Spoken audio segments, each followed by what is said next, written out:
Hari ini Nunung Story akan melanjutkan part 2 dari Di Bawah Kaki Gunung Lawu. Hari ketiga tahlil ya Lur, sekitar jam 10 malaman lah. Ya suasana udah mulai mencekam ya, udah agak gelap. Ya karena emang di kampung kan ya biasalah, lampu-lampu juga minimalis ya. Istilahnya paling berapa watt sih per rumah itu pun jalanan pun satu-satu jaraknya juga jauh-jauh ya. Itu gerimis lagi, gerimis terus suasananya udah mulai nggak enak tuh Lur. Kita berlima tuh serba salah ya, kita mau pulang kagak enak, kita tinggal di situ udah suasananya ngeri gitu ya, namanya ada orang meninggal gitu, udah gitu kan di kampung, terus kita kayak rada-rada ada ngalamin mistis-mistis begitulah, antara percaya dan enggak ya kita tuh ya. Terus kita nggak ada yang bisa tidur tuh Lur, kita udah nggak enak banget lah. Kita berlima tuh udah gerundingan aja tuh, kita rencana nih pokoknya enak nggak enak besok kita pulang ke Jakarta. Kita permisi sama yang punya rumah, istilahnya karena emang udah sangat-sangat nggak enak. Rencana awal sih nanti setelah hari ketujuh gitu baru kita rencana pulang, cuman berhubung udah si Saih itu udah mulai rada sakit ya, udah mulai meriang demam gitu ya, udah nggak enak lah, dia minta pulang, maksa minta pulang. Hari keempat lah, insya Allah paginya langsung pulang. Rencana tuh beli tiket langsung pulang, andai kata nggak dapet tiket kita naik bus ya. Kesepakat lah kita itu udah berlima itu ya, setengah malam kurang lebih jam setengah 12 malam kita ya udahlah kita tidur aja lah. Setelah sholat isya pun istilahnya udah habis tahlil kan sholat isya, tapi itu biasanya tuh si Saharan itu sholat tahajud biasanya, istilahnya nunggu tahajud baru tidur gitu ya.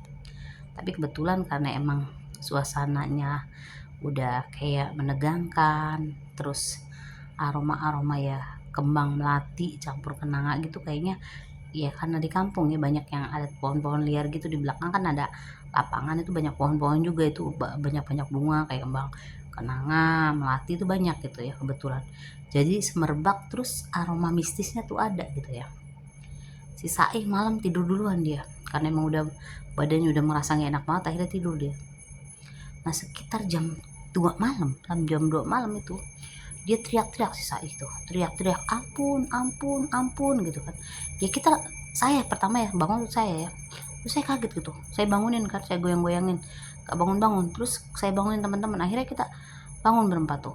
Dia masih tidur tuh tapi teriak-teriak kayak orang kesurupan gitu ya. Kita takut kan kita ya, akhirnya kita minta tolong namanya bapaknya Kus ya. Akhirnya Kus, bapaknya ayahnya Kus datang tuh kan. Terus diusap mukanya, akhirnya dibangunin pelan-pelan, bangun tuh dia. Terus keringetnya udah membasahi seluruh badan, terus dia bilang pokoknya aku besok pulang gitu, aku pulang ke Jakarta, dia bilang gitu. Terus iya boleh terus kita kira iya tenang, insya Allah besok pagi kita pagi-pagi deh kita ke stasiun deh, kita berangkat ke Jakarta kan, walaupun belum dapet tiket ya Lur ya.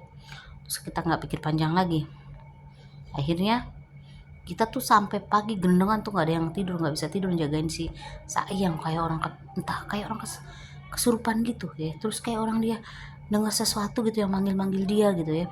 Terus pokoknya dia ketakutan banget ya, saya bilang. Akhirnya tuh pagi udah subuh, udah mulai udah agak tenang gitu ya, dia udah mulai agak tidur terus dia mimpi Lur katanya. Jadi menurut Sa'i dia tuh mimpi didatangin perempuan Lur. Perempuan tuh cantik banget Lur, cuman matanya tuh ya Lur katanya nggak ada putihnya, hitam semua Lur katanya ya. Kan dia kalau udah bangun tuh langsung kayak orang gemetar lembut gitu ya, ketakutan gitu luar biasa ya. Terus kita tepuk-tepuk, terus udah kita pulang. Akhirnya kita pulang tuh ke Jakarta tuh ya. Setelah nyampe di Jakarta ya kita pulang masing-masing ke rumah ya.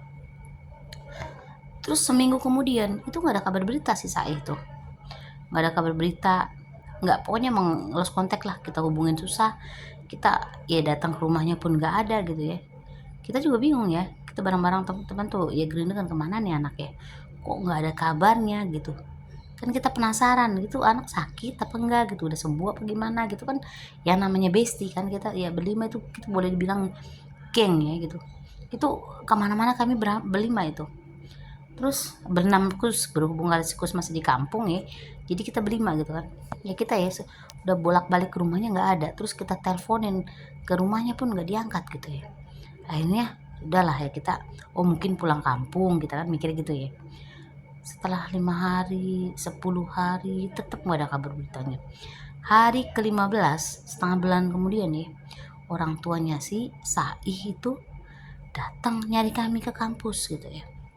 Ya karena ini kan masih liburan ya, udah masih libur panjang, karena libur panjang ya. Kita itu istilahnya suka nongkrong ya di kayak model kayak kantin gitu ya, kayak kantin pojok ceria gitu ya. Akhirnya datang nyari kami dan ketemu gitu ya. Kita kaget kok ayahnya, Saih kesini ada apa gitu ya.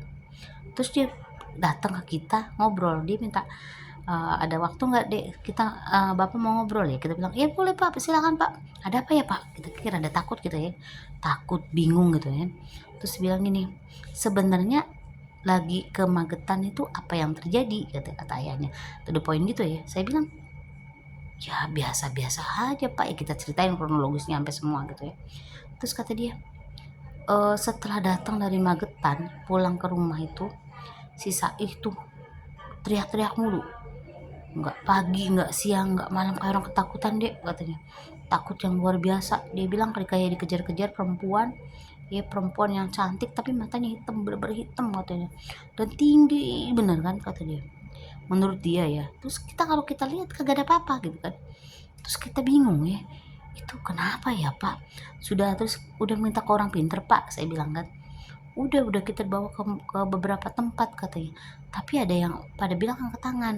Mereka bilang katanya sisa itu telah mengambil sesuatu, makanya kita bapak kesini mau nanya ke kalian. Terus ya kita bingung ya, kita pandang-pandangan apa yang diambil dari sono ya. Kayaknya kita kagak bawa apa-apa deh ya. Kan perasaan kita mau kemana-mana kami berlima tuh bareng gitu kan. Terus kita saling tatap-tatapan ya, yang berlima itu, apa yang diambil sama Sai ya? Oleh-oleh kita bagi rata gitu ya, dari kampung itu ya. Istilahnya kayak kalau kalau dari kampung kan ya, terus kayak brem, terus kayak model bingko babat, terus ada lagi tuh yang kayak jeneng apa jenang ya, jenang apa nggak ngerti lah pokoknya, orang itu ya bilang ya. Kita bagi rata loh ya. Terus dikasih beras dari kampung, kita dikasih beras tuh dipaksa dari Gus, kita bagi rata juga. Terus kita bilang ya itu pak yang kita bawa pak dari kampung itu, oleh dari kampung ya seperti itu. Terus dia bilang enggak, beberapa orang kak yang kita datengin dek katanya, dia bilang saat itu telah mengambil sesuatu yang dikeramatkan di sono katanya. Cuman saya tanya kan, orang itu kan kayak orang antara sadar dan tidak deh katanya, makanya bapak tuh bingung katanya. Terus orangnya di mana pak?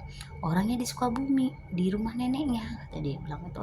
Akhirnya oh kalau gitu, kalau dibilang bapak nih, kalau kata ayahnya saya, gimana kalau kalian nggak datang ke Sukabumi istilahnya, lihat keadaan Saih. Akhirnya kami ya kan, kita tanpa permisi ke orang tua lagi, kita oke lah OTW ke situ pak, kita bareng-bareng lah berangkat sama naik mobilnya ayahnya Saih ke menuju ke Sukabumi. Ya akhirnya sampai lah ya, sampai ya tengah malam kami sampailah gitu.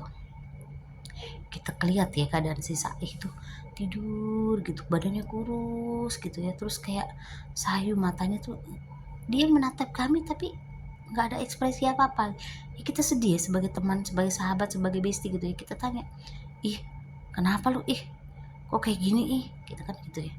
Terus kita tanya dia, nggak ada sepatah pun, nggak ada jawaban. Cuma terus terus ampun ampun ya, selalu dia ucapkan itu dan itu ya. Karena kita rasa penasaran nih, terus kita datang ke mamanya, ke bapaknya, ini kenapa ya pak, kok Sai jadi begini pak, kata kita bilang gitu ya. Terus ya gimana bapak lagi yang nggak tahu, setelah pulang dari Magetan ke sini ya seperti ini keadaannya. Bapak pun heran katanya, kita udah kebawa ke orang pintar, sudah dibawa kemana-mana, kami ada beberapa tempat yang kita datengin dan selalu bilang si Sai mengambil sesuatu yang dikeramatkan. Makanya sedangkan bapak periksa terus nggak ada apa-apa ya, kami bingung ya. Terus pak, kita inisiatif tuh ya, kita berlima tuh ngobrol ya, berempat itu kita ngobrol apa nih yang terjadi nih. Terus kata si Haran, coba apa mungkin waktu penguburan ibundanya Kus kan dia, saya sempat lihat sisa itu masuk ke pondok yang kuburan yang dikelilingin kain putih tersebut. Dia masuk ke situ, dia penasaran, sempat ngajak saya nggak mau, kata Haran gitu kan. Kata Haran ngomong sama saya, "Duh, apa yang kok kamu diem aja?" Ya kan kita ngeliat prosesi pemakanan, nggak mungkin dong saya ninggalin sedangkan dia sebentar, dia bilang mau kencing atau mau apa gitu kan. Ya saya nggak berpikir panjang, ya sudahlah gitu. Habis itu dia pergi ke situ, ya kita nggak lihat ya, kata-kata si Haran ya. Terus saya bingung, coba kalau kayak gitu kita periksa yuk tasnya, kita minta tasnya ya yang dibawa itu. Dia bilang, "Bapak kira-kira ada barang yang dari Magetan dibawa ke sini nggak?" "Kebetulan ada ranselnya, itu nggak Bapak buka-buka, maksudnya nggak dibuka pun nggak, kita ya cuman paling baju-baju aja," kata bapak itu. "Coba kita lihat Pak." Diperiksa, ya nggak ada apa-apa emang ya, nggak ada apa-apa satu pun ya, cuman isi baju, kaos, celana dalam, cuman rokok sama korek, udah itu doang tanpa ada apa-apa. Kita bingung ya gimana gitu. Terus kan karena udah larut malam ya, bapak itu, "Yaudah deh," katanya, "kalian tidur gantian aja jaganya ya, jaganya gantian." Kami tidurlah di kamar sebelah samping rumah Saih. Terus kami tidur ya, kami tidur tapi nggak bisa tidur, kita tuh ya ngobrol terus, ini kita nih si Saih ini kenapa gitu, apa yang terjadi, kok bisa seperti itu ya. Terus akhirnya karena saking ngantuknya, tanpa terasa kami tidur satu persatu, sampai tidur semua, sampai kurang lebih saking ngantuknya jam 7:30 pagi kami baru bangun. Ya itu kita bangun pun karena ya orang tuanya Sai, bundanya Sai nangis gitu, nangis, bener-bener nangis. Kita kaget ya, terus kita lari langsung ke kamarnya Sai. Apa kita lihat ya, ternyata Sai itu matanya udah kebuka lebar, udah terbelalak gitu ya, melotot, terus mulutnya berbusa. Makin kita takut, makin kita ngeri ya. Terus dia ngoceh ngomong dalam bahasa Jawa. Kebetulan karena kita itu bukan orang Jawa ya, kita kagak ada yang ngerti satupun ya. Cuman yang kita rada-rada ini barang itu, suruh barang apa suruh dikembaliin ke tempat semula, katanya gitu. "Kalian, kamu lancang," katanya, "kamu telah mengambil," katanya itu dalam ocehan sisa itu, "kamu mengambil barang, kembalikan, kalau tidak kamu akan mati," katanya gitu. Itu terus dia begitu. Akhirnya kita penasaran ya, akhirnya kita mau nggak mau kita buka, dan akhirnya ada dompet tuh ya, dompet sisa. Kita buka, ternyata lur ada keris kecil banget sama batu lur. Itu yang kita nggak pernah lihat, emang kita juga nggak pernah merhatiin ataupun buka dompet teman gitu ya. Cuman karena kita penasaran gitu, kenapa, apa ini yang terjadi gitu, kita buka tuh dan kita lihat ada keris kecil dan batu berwarna hitam. Kita, kami berempat tuh berpandang-pandangan, apa ini bendanya gitu ya. Terus kita kasih lihat kayaknya ayahnya saya juga, "Pak, ini apa ya Pak?" Lah, Bapak juga nggak pernah lihat deh, ini apa? Terus kan akhirnya gini, "Wah, coba Dek, nanti saya panggil orang pintar, tolong kamu jagain si Saih sama mamanya Saih." Itu kan itu juga ada neneknya, ada omnya. Akhirnya kata omnya Saih, "Bapak jangan pergi, Bapak jagain Saih aja di sini. Nanti saya yang panggil Pak Yai," kata dia kan. Di kampung kebetulan ada ya Pak Yai yang dituakan, sekaligus juga kayak model, istilah kata boleh dibilang orang pinter lah. Ini tuh omnya pergi tuh langsung naik motor ya, nggak berapa lama baliklah omnya itu datang. Terus Pak Yai itu ya, tanpa babi bu, tanpa ucapan apa-apa, maksudnya tanpa ngobrol sama yang punya rumah, bilang, "Masya Allah," katanya, "ini anak lancang sekali.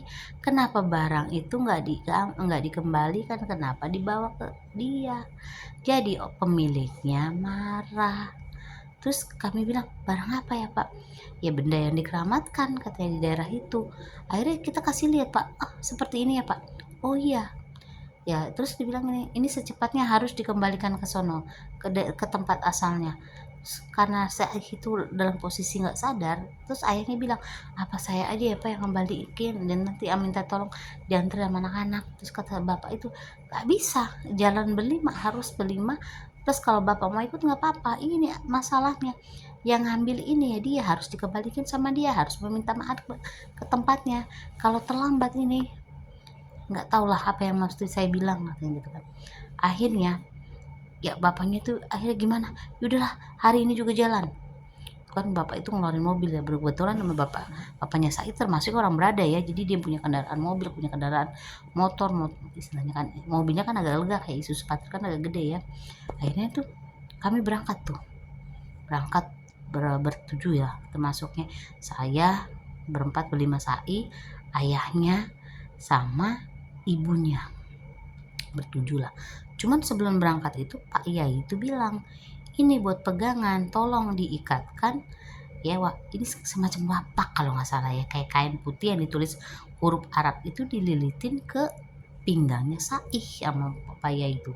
Dia bilang ini sampai pulang ke Jakarta lagi tolong jangan dilepas ini ya, sampai di sono ini kembalikan ke tempatnya, terus minta maaf di sono sama orang sesepuh sono, minta ditemenin lah ibaratnya, minta maaf langsung setelah ya apa sesuai yang tradisi di sono. Setelah minta maaf baru ya apa kata mereka lah, suruh istilah kata apa yang terbaik kata mereka, ikutin aja. Akhirnya kita tuh jalan ya, jalan, berhubung kita bawa orang sakit ya agak-agak lambat ya tuh jalan itu, istilahnya nyampe lah sekitar besok pagi siang tuh nyampe ke Magetan ya, karena naik mobil itu istilahnya ayahnya Saih dan Haran tuh gantian itu ya bawa mobil itu pun bawanya itu udah setengah ngebut gitu ya. Udah sampai kita datang, Sikus juga langsung kaget, baru aku telepon tapi ke rumahnya kalian kok nggak diangkat katanya. Emang kenapa? Saya kenapa? Katanya gitu kan.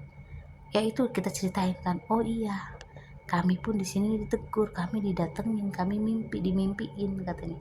Said telah lancang mengambil barang yang dikeramatkan di sini, suruh diambil katanya.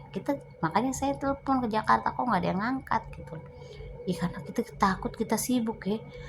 Begitu sampai tanpa istirahat itu ya, Saih itu ditanduk, diangkat dia bawa, termasuk bawa benda yang di itu kan, diangkat, digotong gitu ya, digotong ke situ ke kuburan itu istilah mau maghrib itu kita antara takut sama enggak ya, terus dianterin sama sesepuh kampung situ, dianterin gitu ya, terus bawa dupa, bawa istilah dibakarin dupa lah, karena namanya kuburan gitu ya, istilahnya dibawain dupa, dibawain telur komplit sesajen gitulah, dibaca-bacain kayak model kayak boleh dibilang kalau kita bilang tahlil tapi kayak bilang tahlil kita kayak nggak ngerti lah saya ya.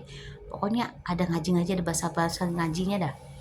Terus akhirnya ya hampir maghrib tuh ya, udah pas mau maghrib banget ya, udah malam, ada agak-agak gelap gitu ya, itu di pojokan ada perempuan rambutnya panjang bener ya Allah, gitu bukan sekadar saya yang lihat, semua orang lihat itu, lihat termasuk Saihnya, saya, si Haran, Pinah, Bila itu lihat semua, Peskus juga ikut ya, terus bapak kepala desa, terus sesepuh situ yang ya istilahnya itu orang tuanya, terus ibunya Saih juga lihat. Luar biasa takutnya kita ya, itu perempuan itu melotot benar-benar seperti sesuai deskripsi yang digambarkan sama Saih, orangnya tinggi benar-benar tinggi, perasaan kita menurut kita yang kita lihat itu tinggi, kayak kalau orang kan nggak mungkin setinggi itu ya, terus tinggi pokoknya tinggi lah ya, rambutnya panjang, matanya melotot, matanya gede bulat hitam pul, terus dia mendesir gitu ya, kayak dengis gitu, kayak marah, benar-benar marah gitu ya. Terus dia bilang dalam bahasa Jawa tuh, mana barang itu, dia, mana barangku, dia. Terus pakai bahasa Jawa tuh, terus kata sesepuh tuh, ininya katanya, ini bu ya apalah pakai bahasa Jawa, nggak ngerti lah kita yang ngomongnya. Setelah dikasih diambil, sisa itu yang tadi panas, badannya panas minta ampun, itu berangsur-angsur agak turun panasnya itu, agak turun gitu ya. Terus dia mulai sadar gitu ya, terus dia istighfar gitu, astagfirullahaladzim katanya. Terus dia nangis gitu ya, baru kedengaran dia nangis gitu, dia minta ampun ke makam tersebut, saya terlalu lancang, saya terlalu berani, saya pikir ini bukan apa-apa, makanya saya ambil barang dari sini, saya bawa pulang. Terus dia minta ampun nggak bakal diulangin lagi. Terus dia pulang tuh ke rumah Sikus, kami pulang ya, kami pulang, mama bapaknya saya pulang, terus ya ada ya sedikit ada jamuan gitu ya. Ya kita karena nggak enak karena capek juga ya, kita nginep lah semalam lagi tuh di situ, nginep terus ya istilah kata minta wejangan-wejangan gitu ya. Akhirnya pulanglah kami ke Jakarta. Semenjak itu tuh sisa itu kayak punya kemampuan untuk melihat hal-hal yang di luar nalar sampai sekarang. Jadi asal ada apa-apa gitu ya, entah dia kita jalan kemana, di pojokan mana, dia selalu lihat di situ ada itu loh, di sini ada itu loh. Jadi kayak mempunyai apa ya, kekuatan batin gitu ya, kayak emang istilah kata udah kayak udah setengah setengah roh dia, mungkin saya bilang ya, udah dibawa di sono di Magetan itu. Jadi dia udah nggak seperti kita, sahabat kita yang dulu lagi, yang waktu sebelum kita ke Magetan ketawa-tawa ketawa ceria, udah tidak seperti itu lagi. Jadi kita kayak nggak kehilangan seorang teman ya gitu. Sikus pun mau bilang gitu, kok sekarang ya Sai beda gitu, kayak bukan Sai gitu. Kita sedih ya, kita sedih gimana gitu. Akhirnya sampai kelar kuliah ya sudah, sampai berapa tahun kemudian kita nggak bertemu. Sekitar tahun 2020 saya ketemu lah, saya pergi lagi belanja misalnya, jalan-jalan ya ke Matahari di Keramat Jati, ketemulah sama salah satu bestie saya si Bila. Terus ketemu ya, kita ngobrol-ngobrol cerita, dan ceritalah si Bila kalau saya itu sudah pergi, sudah tenang di alamnya. Jadi cuman dengan ya begitulah istilah tuturan yang sangat ya mengharu biru kita ya, istilah namanya teman terbaik gitu ya, nggak ada ininya. Akhirnya saya ngomong sama dia, masih bilang, Bil, emang kamu tahu dia dikubur di mana? Dia bilang di Depok, di deket rumah ayahnya, dia bilang gitu kan.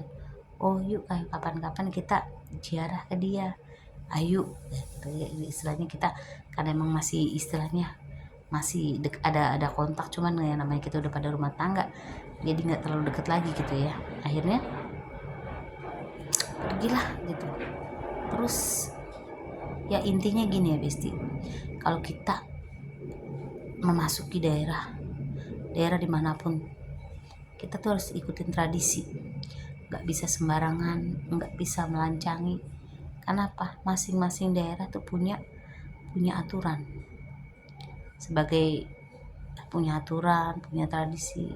Jadi untuk menjaga tradisi dan aturan itu kita harus ada sopan santun, harus ada ya, jaga biar jangan sampai terjadi seperti kejadian yang saya ceritakan ini. Saya ucapkan terima kasih. Nanti kedepannya saya akan membacakan cerita-cerita yang saya ketahui ya, insya Allah. Untuk ininya tolonglah istilahnya subscribe channel saya lah, biar nanti yang istilahnya yang baru bergabung bisa dapat cerita-cerita yang baru lagi. Terima kasih saya ucapkan. Assalamualaikum.